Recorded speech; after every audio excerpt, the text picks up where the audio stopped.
السلام عليكم ورحمة الله وبركاته. ازيكم يا حلوين؟ يا رب تكونوا بخير وصحة وسعادة وهنا يا رب العالمين. احنا بصوا شايفين، انا مش هتكلم على الجمال ده، بجد جمال وقوام وطعم وحاجة خطيرة من الآخر، بجد حلوة قوي. يعني شبه كيك اليابانيين بالظبط بالظبط بالظبط. بصوا انتوا شايفين من جوه اصلا القوام عامل زي سفنج. انا بقطع سفنج او فايبر من بعضه. بجد خطيرة خطيرة خطيرة. وما عندناش عجان هنعملها بالكبة، ما عندناش كبة هنعملها بالخلاط. بس بجد الخلاط يعني مش بياخد دقيق كتير، مش هياخد الكمية اللي انا هحطها، فالكبة بتبقى افضل بكتير. بجد يلا بينا نشوف عملناها ازاي وجربوها وهتدعولي. كيك هش وخطير وطعم جديد. يلا بينا نشوف عملنا ايه ومقاديرنا ايه. عندي الكبة بتاعتي. انا بحط في الاول كده همشي بتدريج شوية، يعني مش في العادي علشان اخد قوام حلو. همشي مع البيض الاول، هحط البيض الاربع بيضات، هحطهم عليهم الفانيليا. تمام. هفضل اضرب البيض يعني كام دقيقة كده، اللي هو اضرب وافصل شوية عشان برضو يعني الجهاز بتاعي يهدى شوية من السخونية. بس بحيث ان انا اللون الاصفر ده ما اشوفوش، انا عايزه اللون يبقى ابيض. زي ما احنا شايفين كده، بصوا اللي هو بيبتدي يفتح، مش ابيض ابيض يعني، بس اللون نفسه الاصفر فتح بقى سكري كده. تمام كده. بعد ما ضربت كويس والبيض عالي معايا يعني وكده، هروح حاطه السكر بتاعي. هو يعني انا حاطه كوبايه وربع، بس انتوا لو بتحبوها مظبوطه السكر بتاعها كوبايه ونص سكر هتبقى مظبوطه جدا، يعني يستحسن كوبايه ونص سكر. بحطها وبعد كده بحط عليها كوبايه وربع زيت.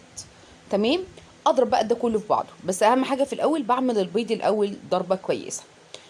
بس بعد كده هبتدي بقى ان انا اضيف اللبن. انا اللبن هضيفه يعني على مرتين، هو كوبايتين الا ربع، على حسب برضو الدقيق بتاعكم انتوا بياخد قد ايه السوائل يعني.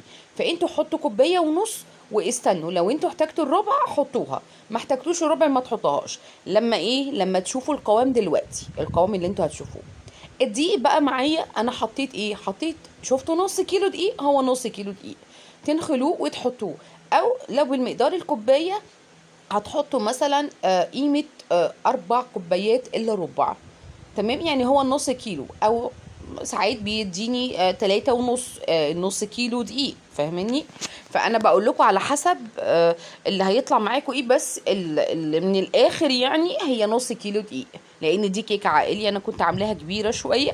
فالدقيق يعني كانت الكميه اللي انا حطيتها نص كيلو، بس انا بضيفه بالتدريج علشان الكبه ما تكلكعش والموتور بتاعها يعني وكده يتأثر. فبحط دي بالتدريج على السوائل اللي كانت جواه.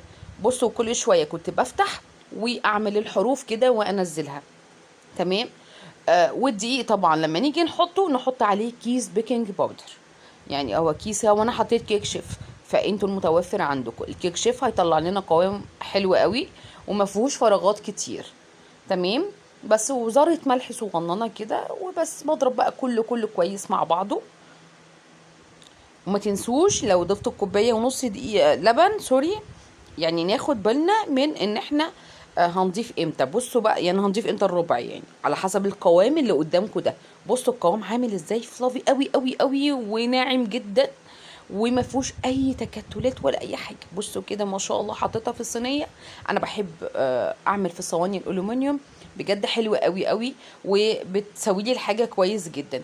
بصوا الهواء لوحده طالع ازاي ما شاء الله، كانت يعني مضروبه كويس قوي. حطيتها في الفرن على حسب بقى يعني انتوا الفرن بتاعكم، هي بتقعد بتخش على الفرن 180، بتقعد مثلا من 40 دقيقه لساعه على حسب. هي خدت معايا وقت في الفرن بتاعي يعني لغايه ما انا برضو بختبرها وبنشوف من النص على حسب الفرن بتاعكم، الفرن بتاعكم يعني. بس بصوا بقى انا بطلعها كده، كانت دفيت، هي كانت سخنه لسه اصلا. بجد حلوه قوي. انا مش عارفه الكاميرا مالها بصراحه، انا عماله اظبط مش عارفه. بجد خطيره يا جماعه، حلوه قوي قوي. بصوا اهي، كانت كمان لسه ما بردتش قوي، يعني اللي هو ان انا اسيبها تبرد وكده، بس القوام برضو بصوا خطير بجد، ولا فرولت ولا برولت حتى. يعني احنا بناكلها، بصوا اللي هو انتوا مفيش فرولة في الكيك، تحسوا ان هو من جوه متجانس مع بعضه وماسك مع بعضه زي السفنج بالظبط. بجد خطيرة جدا. يلا اعملي كل حاجة في الكبة وادلقيها في الصينية على طول، حطيها يعني في الصينية وعلى الفرن على طول وبألف هنا. بجد خطيرة جدا جدا.